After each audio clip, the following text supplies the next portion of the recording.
Pruning Tools, how to make a clean cut. In this video, agronomist Daniel Kumayare talks about pruning tools for mango farmers. He will explain what kind of tools you should use and demonstrate how to use them correctly. We are going to learn the different tools that we use for pruning. There are a lot of tools in the market. Some are good, some are not good. It is very important as a farmer that you get the right tool that has the right sharpness, that is very durable, and that can last for so many years. So I will take you through the different tools and then how we use them, and at what stage of pruning that you have to use that particular tool. Starting with the secateurs or the secateurs. This tool is used mostly with young plants when you are doing tipping or you are doing early canopy control. You can also use it for tipping of lateral branches on older trees.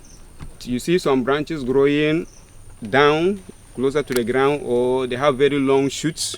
You could also use the secateurs for tipping them, taking them back a bit, and then encouraging more lateral growth.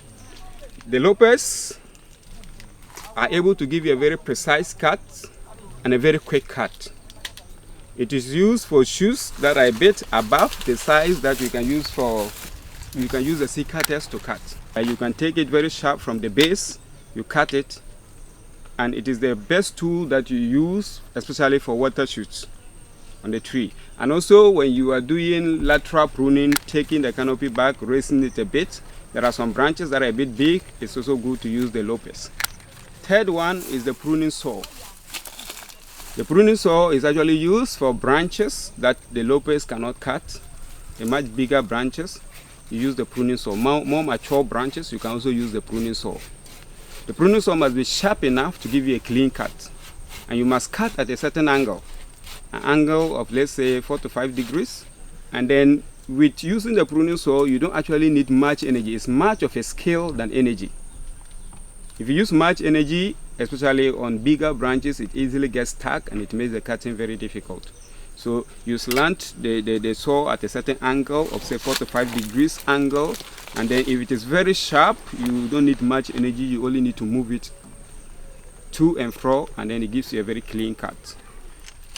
The next one is the tipping pole. This pole is used to tip branches that are above your reach. Basically, it's also used for maybe shoots that are the same size with what you can cut with the loppers, but you cannot reach there with the loppers. The length can be increased to about 4. This one is like 3 meters high. You hook the branch like this, and then I pull the rope. If I pull the rope, it cuts. You have a pole pruner with a saw attached to the pole pruner, and also a tipper, so that you are able to use it whether you want to tip or you want to cut. There are some branches that are not within your reach, in that you cannot use the saw, and so you use the pole saw. And it works the same way with using the saw. It needs to be sharp. You need to cut at a certain angle of, say, 4 to 5 degrees angle, and you don't need to apply so much energy. The moment you start using so much energy, the saw gets stuck. So you need as much of a skill than of energy. The next one is the motorized pruner. You fill it with your fuel, and then at the end of it here, you see that there is oil here that lubricates the saw and gives you a very clean cut. So the oil here is also supposed to be topped up. You don't have to let the oil dry out. You're always supposed to top up the oil here. And then you use your petrol. You start the machine from here.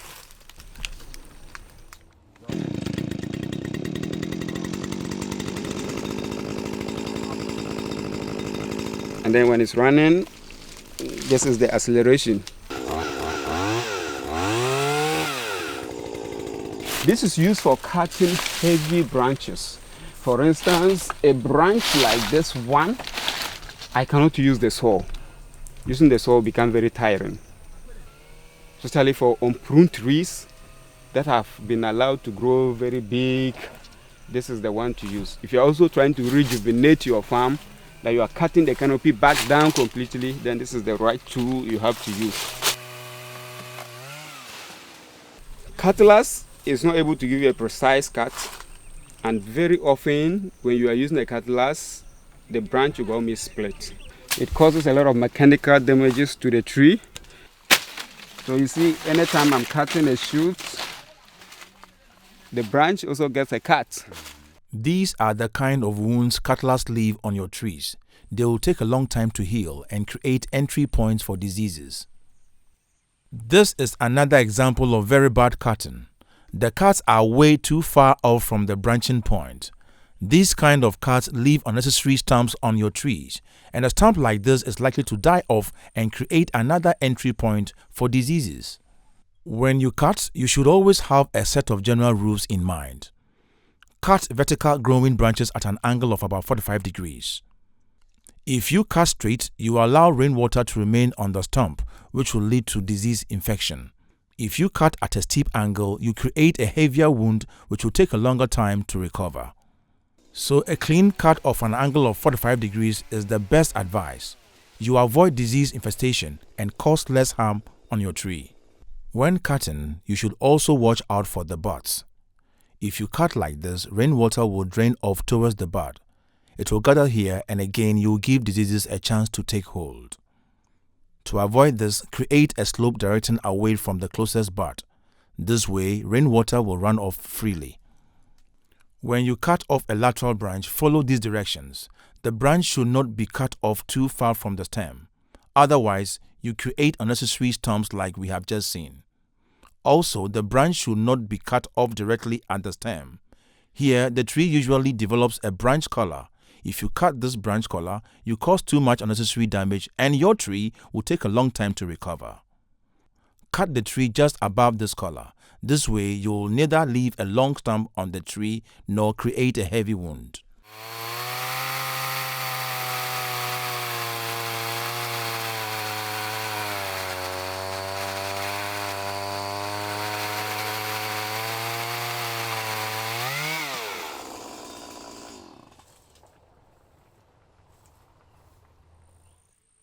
Here, you see another tough mistake. A split of this sort is a heavy setback for the development of your tree. It happens if you cut a heavy branch without applying an undercut. To avoid this, here is what you should do. You first deliver a cut from below. You cut about 1/3 into the branch. This is what is called an undercut. The next cut is applied a bit further off from the stem. You cut from the top all the way through. The undercut now protects your tree from a heavy split. You apply a third cut to remove the stump from the tree. Let us have a look at how this theory is put into practice. First, the undercut is delivered from below.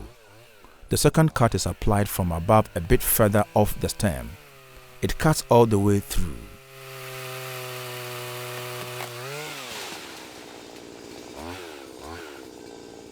Now, a third cut removes the stump.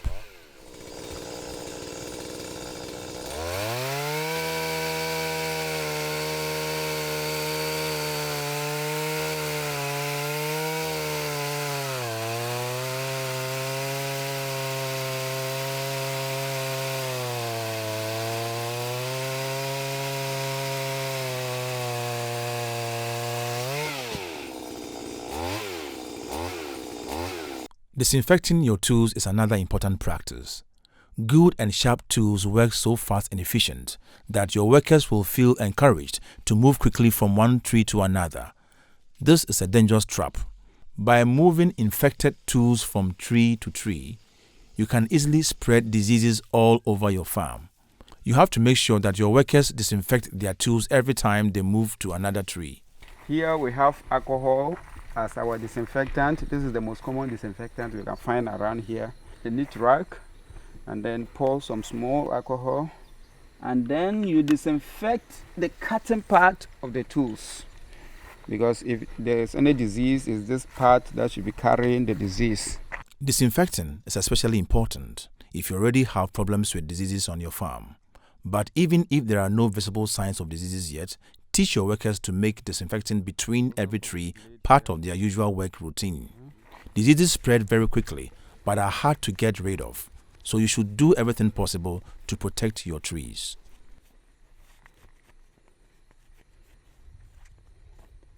Let us recap the major messages of this video. Secateurs are used for shoots and young branches. Loppers will give you the same clean and fast cut on stronger branches. The next size of branches is cut with a pruning saw. The pole pruner with the saw attached is used to cut branches higher up in your tree. The chainsaw pole pruner helps you to cut heavy branches out of your reach. Make sure you use it with adequate protective gear and caution. Remember the general rules. Cut at an angle of 45 degrees and make sure the slope is directing away from the closest bud. Lateral branches should be cut just above the branch collar to avoid long stumps or heavy wounds. When cutting a heavy lateral branch, apply the undercut technique. First cut below, second cut from above all the way through, and the third cut takes off the stump. Train your workers to disinfect tools in between every tree. This is very important to avoid the spread of diseases. If you want to get more information on pruning, we invite you to watch our separate videos. There is one which will tell you why you should prune in the first place, and another one has to offer good advice on how to prune. Thank you for your attention and good luck with your mango trees.